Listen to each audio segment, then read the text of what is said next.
been so blessed, but it all moved me and got me ready for this. That's my man right here.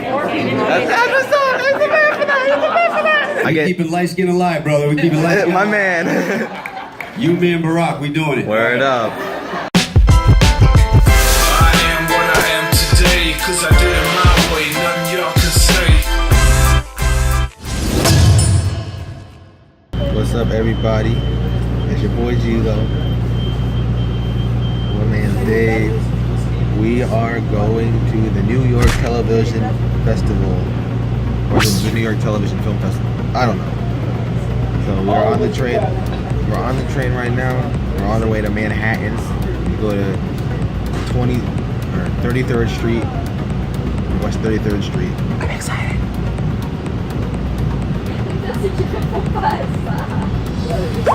Yo, son, it is pouring rain. I didn't get no umbrella. Came unprepared. We're only like halfway there. Look at Dave. Right side is soaking wet. Crazy. So we just had an altercation. I thought it was on West 33rd Street. Turns out it's on West 23rd Street. So now we're walking 10 blocks. And it stopped raining at least. That's good. So we made it. We're early. It's about 3:45. Show don't start till 7:30, so we're gonna wait. We're gonna camp out. Look at, she got her shirt on. Okay, turn up. Situation. Who's first? Okay, who are the neighbors? Like, I'm gonna create a line system here, unfortunately. I'm gonna try to keep you guys dry though. Come over here.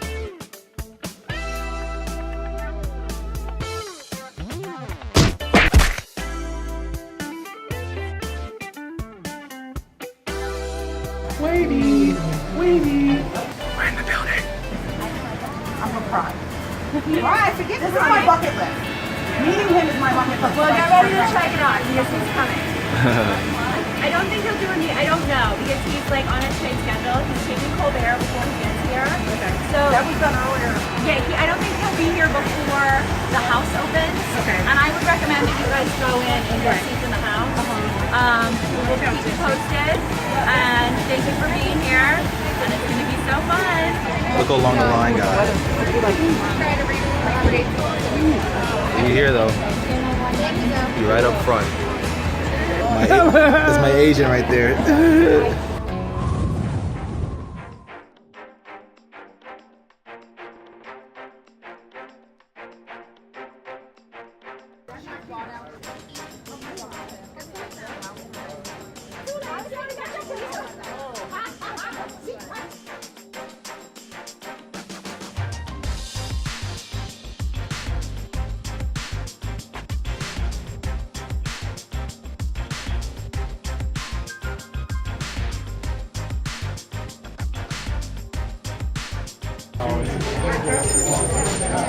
He has been a star, but he hasn't been a star.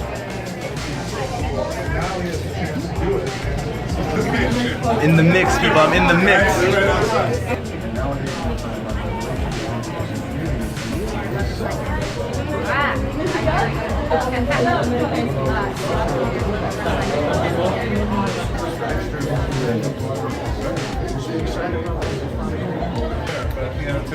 I'm excited. I've never seen it on a big screen.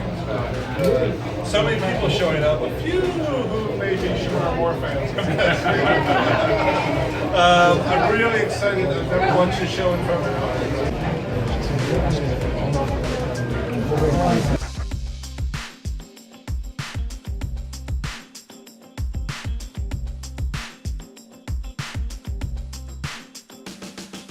My man. What's up, boy? That's my man right there. Good looking. What's up? Got it? That's my man Shamar right there. That's awesome. Wow. That's hurting.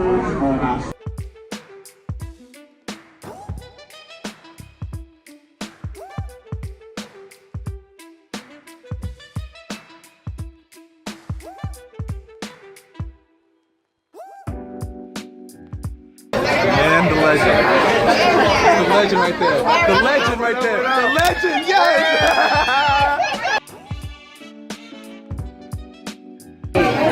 SWAT 2017, Monica. You get a selfie. I can take a photo. No, I'm telling you, this is a dream job for me. Everything I've done in 24 years, I've been so blessed, but it all flew me and got me ready for this. And I say it all, I'm saying it and I mean it. And obviously you think I'm biased until you see it, but this is something special. First and foremost, it's so fun. It's so fun. And then it's got a nice little message without preaching to you. It's got heart and humanity. And you know, like I'm not gonna say we're the best show on TV. I'm not gonna say it's never been done, but there's nothing like this on network television right now. But we're being trained by the best. LAPD SWAT, San Diego PD SWAT, Navy SEAL Team 6. So we don't just want to be cool actors with guns doing cool stuff. We are doing cool stuff, but we are making it very authentic. And then there's issues, real life issues that I don't care what color you are, I don't care how old you are, what gender you are. You look at the news, you see this stuff. And so we're talking about Black Lives Matter, we're talking about human trafficking, we're talking about cartel, we're talking about cybernet bullying with the youngsters of our generation. So if I really went into all the content and the messages, it would sound like a heavy show. There it is. That's the man AJ right here. That's my man right here. That's the man for that. He's the man for that. Thank you. Thank you.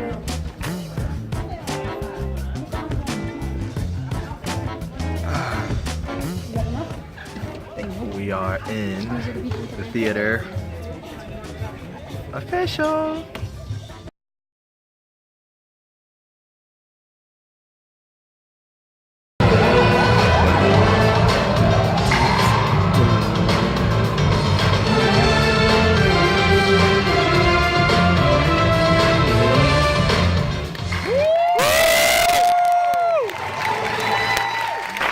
Test. How'd y'all like that? Woo! All right, I'm not gonna hold the show up anymore. Make some noise for executive producer Sean Ryan. Wow. EP Aaron Rashawn Thomas. Star Lena Esco. And I'm trying to remember this other guy's name. Here's a bald head. Make some noise for Star Shemar Moore.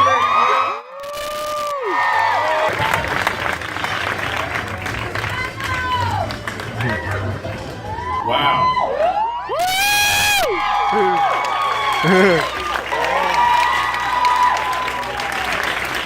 So I'm gonna take your job for just like 6 seconds. Oh, go ahead. First of all, hi, baby girls.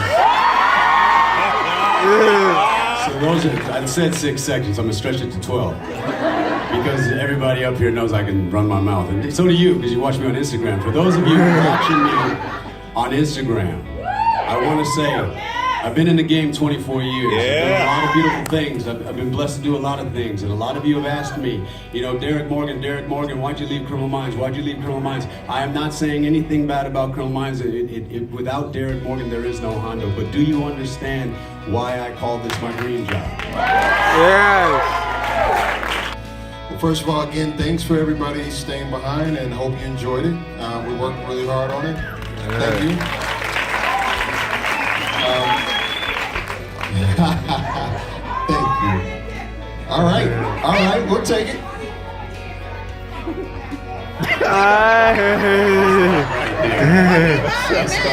That's love. This truly is a dream come true, and I meant what I just said, you know, when I just jumped on stage. I will never forget where I came from, not in my personal life and not in my career life.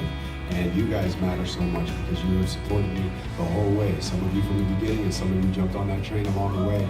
And I couldn't do any of this without you. A couple of the only females on the SWAT team, I think in LA and San Diego, and just talk about representing for the females. And you kick butt already. You box and you do a couple other things. Talk about getting in fit and getting in training for this role. I mean, we all did a lot of work, from tactical to martial arts to Brazilian Jiu-Jitsu to training to do our own stunts. I would say all of us are doing 90% of our stunts. So everyone's putting 110% every single day. And playing the only female SWAT officer, I think there's a major responsibility I have in portraying her, and a major respect.